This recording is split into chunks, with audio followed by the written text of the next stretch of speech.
എന്താ ചിരിക്കണം?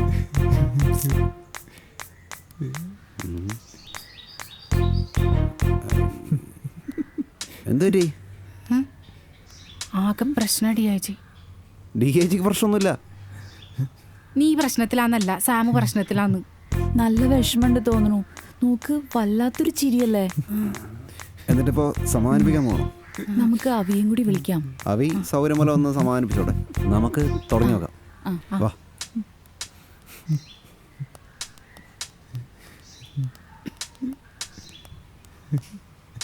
ഡാ, ഞങ്ങൾ നിന്നെ ഒന്ന് ആശ്വസിപ്പിക്കാൻ വന്നതാണ്. എന്തിന്? ഞാൻ ഓക്കെയാണ്. എന്ത് ചിരിയായി സാമേ, ഒന്ന് നിർത്തിയേ. എങ്ങനെ ചിരിക്കായിരിക്കും? എൻ്റെ ഐഡിയ വിട്ട് പോയില്ലേ? അങ്ങനെ ഒരാളൊരു ഐഡിയ കൊണ്ടുപോയാൽ സാമ് തോറ്റു പോവോ? ആ, സാമിന് ഇനി എത്ര ഐഡിയ ഉണ്ടാക്കാൻ പറ്റും? എന്നിട്ട് എന്തിനാ അതും കൂടി ആരെങ്കിലും കൊണ്ടുപോരാ?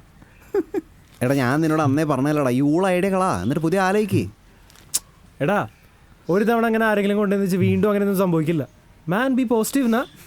നിനക്ക് അങ്ങനെയൊക്കെ പറയാം, എനിക്കാണല്ലോ പണി കിട്ടിയത്. അങ്ങനെ പറയരുത് സാം. ഇവിടെ ഓരോരുത്തരുടെ നഷ്ടവും നമ്മുടെ ഓരോരുത്തരുടെ അല്ലേ. അത് തന്നെയല്ലേ ഇപ്പൊ അവനും പറഞ്ഞത്. അവനവൻ്റെ നഷ്ടം അവനവൻ്റെ മാത്രമാണെന്ന്. ഞാൻ അതല്ല ഉദ്ദേശിച്ചത്. സാമിന്റെ പ്രശ്നം നമ്മുടെ എല്ലാവരുടെ പ്രശ്നമാണ് ഞാൻ ഉദ്ദേശിച്ചത്. അത് ഗ്രാമർ തെറ്റാണ്. എനിക്ക് മനസ്സിലായില്ല. അത് മനസ്സിലായി. തൽക്കാലം പത്രം മനസ്സിലാക്കിയാൽ മതി. ഓ, ഇനിയിപ്പോ അത് വിശദീകരിക്കാണ്ട. അതെ, നിങ്ങൾക്ക് വിഷമാവില്ല. ഞാനൊരു കാര്യം പറഞ്ഞോട്ടെ. എനിക്ക് കുറച്ച് ഒറ്റയ്ക്ക് ഇരിക്കണം. Please leave me alone. ഒറ്റയ്ക്കിരുന്ന് ചിരിച്ച് പണ്ടാറങ്ങാനല്ലേ? നടക്കില്ല. എന്നാ പിന്നെ ഒരു കാര്യം ചെയ്യാം, എല്ലാവരും കൂടെ ഇരിക്കും, നമുക്ക് ഒരുമിച്ചിരിക്കാം. നീ കുറച്ച് ഓവർ ഇമോഷണൽ ആവുന്നുണ്ട്. മീനുലാക്കി, നിങ്ങൾ ഇവനെ കൊണ്ടൊന്ന് പുറത്തേക്ക് പോയിട്ടോ. നിന്റെ മൂഡ് മാറ്റിയേ പറ്റും. ഞങ്ങള് റെഡി. സാമു വന്നാ മതി. സാം വരും. DIG നീ ഒന്നും കൂടെ പോ. ഞാനും പോകും. ഞാനെങ്ങനെ പോകും? ഞാൻ നിന്റെ കൂടെ ഒന്ന് സ്റ്റുഡിയോയിൽ വരില്ലേ? എന്തിന്? നീ അല്ലേ പറഞ്ഞു ഇന്നലെ അവിടെ ഒന്ന് എന്തോ ഹെൽപ്പ് ചെയ്യണമെന്ന്? ഞാനങ്ങനെ പറഞ്ഞായിട്ട് ഓർക്കുന്നില്ല. നീ പറഞ്ഞായിട്ട് കേട്ടാ എനിക്ക് ഓർമ്മയുണ്ട്. ഞാൻ വരും. ഓക്കെ, അപ്പൊ നിങ്ങൾ ചെല്ല്, ഒന്ന് കറങ്ങിയിട്ടൊക്കെ റെഡിയാവും. ചെല്ല്. കറങ്ങാൻ പോകുന്നൊക്കെ ഓക്കെ. തിരിച്ചു വരുമ്പോ ഈ അപലക്ഷണം കേട്ട ചിരിവന്റെ മുഖത്തുണ്ടാവും. ഇല്ല, ചിരി ഉണ്ടാവില്ല. അത് ഞങ്ങളേറ്റു. വാ.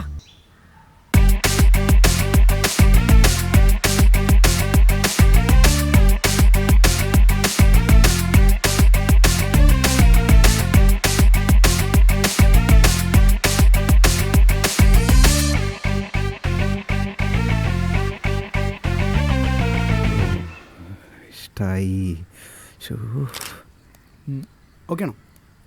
എടാ, എനിക്ക് ആ മോഡലൊന്ന് പരിചയപ്പെടുത്താളാ. എടാ, അത് കെവിൻ, എസ്റ്റാബ്ലിഷ്ഡ് മോഡലാ. 19 ആഡൊക്കെ ചെയ്തിട്ടുണ്ട് പുള്ളി. കാണാൻ ചെറുപ്പക്കാരനാന്നേ ഉള്ളൂ, നല്ല സീനിയറാ. ഞാൻ ഒന്ന് കമ്പനിയാ വരുന്നുള്ളൂ, അതേ പരിചയപ്പെടുത്തരാം. അയാളെ വല്ല സീനിയറാണ് നീ പരിചയപ്പെടുത്തണ്ട. ആ പെൺകുട്ടി പുതിയ ആളല്ലേ, അവളെ പരിചയപ്പെടുത്ത്. എടാ, നീ എന്തായാലും ലൈറ്റ് കറക്റ്റ് ചെയ്യണം. നീ ഒന്ന് അവിടെ നിന്ന് ഞാൻ നിന്റെ അടിപൊളി 2-3 ഫോട്ടോസ് എടുത്തരാം. ആദ്യം ഫോട്ടോ കാണിച്ചിട്ട് പിന്നെ ഹലോ. എന്തുപറ്റി? താങ്ക് യു അവിനാഷ്, എന്തിന്? ഈ ചാൻസിന്. എടോ, തൻ്റെ ഫോട്ടോസ് എൻ്റെ കയ്യിലുണ്ടായിരുന്നു. ഞാൻ ക്ലയൻസിന് കാണിച്ചു കൊടുത്തപ്പോൾ അവർ ഹാപ്പിയായി. വെറുതെ ഈ ഫോർമാലിറ്റി ഒന്നും വേണ്ട. എടാ, നീ അവിടെ തന്നെ ലൈറ്റ്. പിന്നെ അപ്പം എന്തായാലും ചെന്ന് റെഡി ആയിക്കോ. All the best. ഓക്കെ. പിന്നെ 2 സൈഡിലെ ഹൈലൈറ്റ് ഒന്ന് ഇച്ചിരി കുറച്ചോ. ബാക്കിയല്ലോ ഓക്കെയാണ്. Hair okay. അപ്പോൾ ഒന്ന് പരിചയപ്പെടുത്താടാ. എനിക്ക് ഇത് തന്നെ തൊഴിൽ. ഒന്ന് മാറിക്ക്, എനിക്ക് പണിയുണ്ടാ. നിക്ക്. അപ്പൊ ഞാൻ അങ്ങോട്ട് പോകണോ, നീ ആ കുട്ടി ഇങ്ങോട്ട് വിളിക്കോ? നീ ഒരു ഹെൽപ്പ് ചെയ്യോ? എന്താ ഞാൻ ചെയ്യാം. ഇത് പിടിച്ചേ.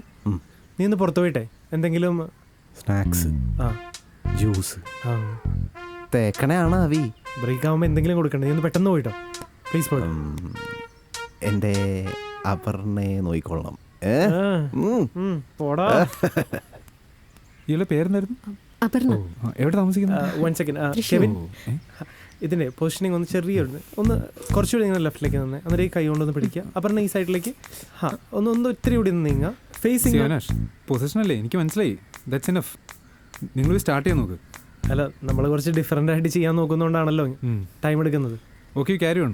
പക്ഷെ വെറുതെ ടൈം വേസ്റ്റ് ചെയ്യല്ലേ. ഓക്കെ, ഇനി ടൈം എടുക്കില്ല, നമുക്ക് പെട്ടെന്ന് പോവാം. ഓക്കെ. എന്താ അല്ലേ, കുട്ടിയുടെ ഫസ്റ്റ് ആയിട്ടാന്നല്ലേ പറഞ്ഞേ? ആ പൊസിഷൻ തന്നെ ഒന്ന് മെയിൻറ്റെയിൻ ചെയ്യണേ. Okay, nice. Smile. Kevin, look camera തന്നെ ആവണേ. ഓക്കെ. പൊസിഷൻ. ആ കെമിസ്ട്രി ഒന്ന് ഫീൽ ആവുന്നില്ല. നിങ്ങൾ കപ്പിൾസ് ആണ്, അപ്പോൾ അതിൻ്റെ ഒരു വൈബ്. ഓക്കെ, ഒന്ന് അപ്പ് ചെയ്യാം. അവിനാഷ്, ഞാൻ okay. You are okay, perfectly all right. അത് പിന്നെ അങ്ങനെയല്ലേ വരൂ. അതെന്താ കെവിൻ, സി മിസ്റ്റർ അവിനാഷ്, ഇതെൻ്റെ 50ാമത്തെ ആഡാണ്. ഇതുവരെ ആരും എന്നെ പറ്റി ഒരു പരാതി പോലും പറഞ്ഞിട്ടില്ല. മോറോവർ ഒരു ഷോട്ടിന് വേണ്ടി ഇത്ര സമയം ആരും എടുത്തിട്ടുമില്ല. എനിക്ക് ആരും തന്നെ മനസ്സിലായി നിങ്ങൾക്ക് ഇതിനെപ്പറ്റി വലിയ എക്സ്പീരിയൻസ് ഒന്നും ഇല്ലാന്ന്. ശരിയാണ്, ആകെ 8-9 ആടുകളെ ഞാൻ ചെയ്തിട്ടുള്ളൂ. പക്ഷെ എന്നെ തേടി വന്ന നല്ലതാവാൻ സാധ്യതയില്ലാത്തൊരു 10-20 വർക്കെങ്കിലും ഞാൻ വിട്ട് കളഞ്ഞിട്ടുണ്ട്. കെവിൻ എൻ്റെ വർക്കുകളെല്ലാം കണ്ടിട്ടുള്ളതല്ലേ, അതൊന്നും അമേച്ചർ അല്ലല്ലോ. ഇപ്പം നമ്മൾ ഒരുമിച്ച് വർക്ക് ചെയ്തിട്ടുണ്ടെങ്കിൽ ഈ പ്രോജക്റ്റ് നമുക്ക് നന്നായിട്ട് തീർക്കാം. Okay? And what if I don't? C, നിങ്ങളുടെ ഒരു എക്സ്പെരിമെന്റിന് വേണ്ടി ഞാൻ എന്തിനു ടൈം വേസ്റ്റ് ചെയ്യണം? Sir cool down. നമുക്കിത് ജോളിയായിട്ട് തീർത്താ പോരെ, എന്തിനാ വെറുതെ? സി, അങ്ങനെയാണെങ്കിൽ ഇയാളോട് പറഞ്ഞു കൊടുക്ക് എങ്ങനെയാണ് ഒരു സീനിയറിനോട് ബിഹേവ് ചെയ്യേണ്ടതെന്ന്. ഞാൻ പറയാം. ഇതൊക്കെ മൈൻഡ് ചെയ്ത് വിട്ടേക്ക്, നമുക്ക് അയാളെ കൊണ്ട് ചെയ്യിക്കാം. അവി ടെൻഷൻ ആവണ്ട. ഓക്കെ. സാർ ഇനി പ്രശ്നമൊന്നും ഉണ്ടാവില്ല, ഞാൻ പറഞ്ഞിട്ടുണ്ട്. Okay sir, okay. എന്താണ് മൊത്തത്തിലൊരു മൂകത? ആ മോഡൽ ഭയങ്കര സീനാണ്. ഓ, എന്തായാലും ഒരു ചിക്കോ കളഞ്ഞു പോയതോ പൊട്ടിപ്പോയതോ ആയിരുന്നെങ്കിൽ വേറൊരെണ്ണം മേടിച്ചു കൊടുക്കായിരുന്നു. പക്ഷെ ഇതിനിപ്പോ ചേച്ചി എങ്ങനെ പരിഹാരം കാണാനാടാ? പരിഹാരം ഞാൻ കണ്ടനെ. ലൈഫിൽ ഒരു തവണ അവിടെ അവനെ കാണാൻ പറ്റിയിരുന്നെങ്കിൽ. നിങ്ങൾക്കറിയോ, ചേട്ടൻ മരിച്ചപ്പോൾ ലൈഫിൽ ഒറ്റപ്പെട്ടു പോയ ഒരു സമയം ഉണ്ടായിരുന്നു എനിക്ക്. ചെറിയ ശമ്പളത്തിന് ജോലി ചെയ്ത ജീവിതത്തിൽ എങ്ങും എത്തിപ്പെടില്ല എന്ന് മനസ്സിലായപ്പോൾ കൂടുതൽ ശമ്പളം കിട്ടുന്ന ജോലി നോക്കിപ്പോയി. എന്നിട്ടും എങ്ങും എത്തിയില്ല എന്ന് മനസ്സിലായപ്പോഴാണ് ഞാൻ ഈ ടീ സ്റ്റാൾ തുടങ്ങിയത്. അതിനുശേഷമാണ് നിങ്ങൾ താമസിക്കുന്ന ആ വീടും പിന്നെ കുറേ സാധനങ്ങൾ ഞാൻ മേടിച്ചത്. എന്നാലും ഒരു വശത്ത് കുറേ കടക്കാരും പിന്നെ ഒരിക്കലും നന്നാവരുതെന്ന് വിചാരിക്കുന്ന കുറേ ബന്ധുക്കളും. ജീവിതം വിട്ടുകൊടുക്കാനായിരുന്നെങ്കിൽ ഞാൻ അന്നേ ചെയ്യണമായിരുന്നു. പക്ഷേ എന്തോ ഒരു ശക്തി എന്നെ മുന്നോട്ട് കൊണ്ടുപോയി.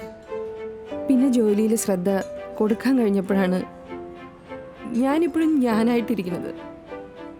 എടാ, നിന്റെ ഐഡിയ മാത്രമേ അവർക്ക് കട്ടെടുക്കാൻ പറ്റുള്ളൂ. നിന്റെ കഴിവും ബുദ്ധിയും ഇപ്പോഴും നിന്റെ കൂടെ തന്നെയുണ്ട്. നീ ഇനിയും ട്രൈ ചെയ്യേ. സാമേ, ഇപ്പൊ കുറച്ച് ആശ്വാസം കിട്ടി തുടങ്ങിയില്ലേ? ഇല്ലെങ്കിൽ ഞാൻ എന്റെ കുറച്ച് ഇൻസ്പിറേഷണൽ സ്റ്റോറീസ് പറഞ്ഞുതരാം. വേണ്ട, ഇപ്പൊ കുറച്ച് ആശ്വാസം കിട്ടുന്നുണ്ട്. നിനക്ക് ഇനിയും ഒരുപാട് കാര്യങ്ങൾ ചെയ്യാൻ പറ്റും.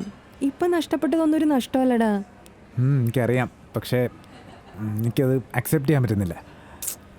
ഇനിയിപ്പോ എന്ത് ചെയ്യാൻ പറ്റും ചേച്ചി? അതിനൊക്കെ ചില എളുപ്പ വഴികളുണ്ട്, അതെനിക്കറിയാം.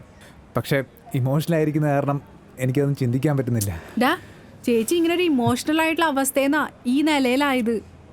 അത് സ്വിച്ച് ഇട്ട പോലെ അടുത്ത സെക്കൻഡിലൊന്നും അല്ലല്ലോ. അതുപോലെ എൻ്റെ മനസ്സും ശരിയാവും.